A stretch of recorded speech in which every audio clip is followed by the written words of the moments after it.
mid ka mid ah musharaxiinta u tartamaya xilka madaxtinimada Soomaaliya 2016 ayaa maanta lagu soo dhaweeyay magaalada Baran ee xarunta gobolka Sanaag isagoo kulan la qaatay waxgaradka iyo simada magaaladaasi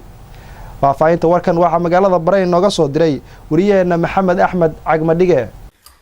musharax Maxamed Cabdirasaaq Maxamuud oo tartamaya xilka madaxweynaha dalka Soomaaliya 2016 ayaa waxa lagu soo dhaweeyay magaalada Baran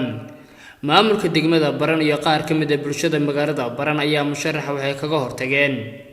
deegaanka Xubeero oo dhanka bari qiyaastii 17 kiiloomitir kaga beegan magaalada Baran ee gobolka Sanaag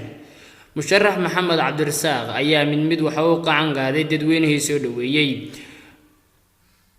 soo dhaweynta kadib ayaa waxa musharax wafdigu hogaaminayo loo soo galbiyay gudaha magaalada Baran waxaana musharax Maxamed Cabdirasaaq Maxamed iyo xubnaha safarka ku wehelinaya la dejiyay hoteelka Sanaag intaasi kadib ayaa waxa saxaafada la hadlay musharax Maxamed Cabdirasaaq Maxamuud duqa degmada Baran Cabdirasaaq Axmed Ciise iyo qaar ka mid ah dadweynaha ka soo qayb galay haddii meesha ilaa ay sahlo barito waa ina ogahay maxay tahay Baran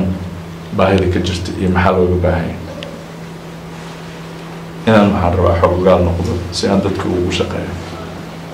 arrinka jidka waa runtii midaan maqlay hadda kahor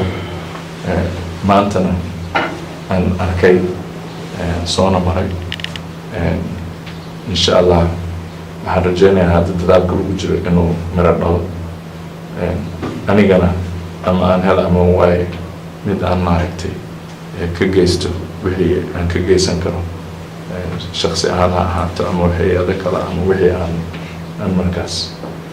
gaarsiin karo codkiina meel kale waxaan mudane musharax soo dhawow insha Allah waxaan ku rajeynaynaa mustaqbal ifaya iyo inaad hamigaaga ku guuleysatid gurigaagii baa timi aad baan u rajeynaynaa inaad hoggaanka dalka qabatid waana kaaga mahad celinaynaa sida aad u soo booqanaysid oo aad rabtid inaad xaaladda ugu kurgashid iyadoo waqtigiiba dhoweyn dadaan war iyo waaya waxayn baa laga yaabaa inay soo sharaxaan ama ay xilalka qabtaan hadhowtana aan ka ogeyn xaaladda dhabta ee deegaamada ka jirta sida deegaamada oo dhan Soomaaliya u maraysid oo aad xaaladooda ogaanaysid aad baan kaaga mahad celinaynaa waxa weeye ilaahay waxaan ka rajaynaynaa horta marka u horeysa nabadgelyo marka xigtana sidii aadna ku khayra ummadda Soomaaliyeedna u khayra in ilaahay kugu guuleeyo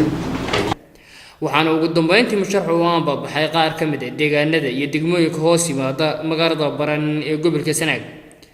musharaxan ayaa waxa uu noqonayaa musharaxii ugu horeeyay ee u tartamaya xilka madaxtinimada ee dalka Soomaaliya ee soo gaaray gobolka Sanaag waa Maxamed Axmed Cagta Xaajiga SBC magaalada Baran ee gobolka Sanaag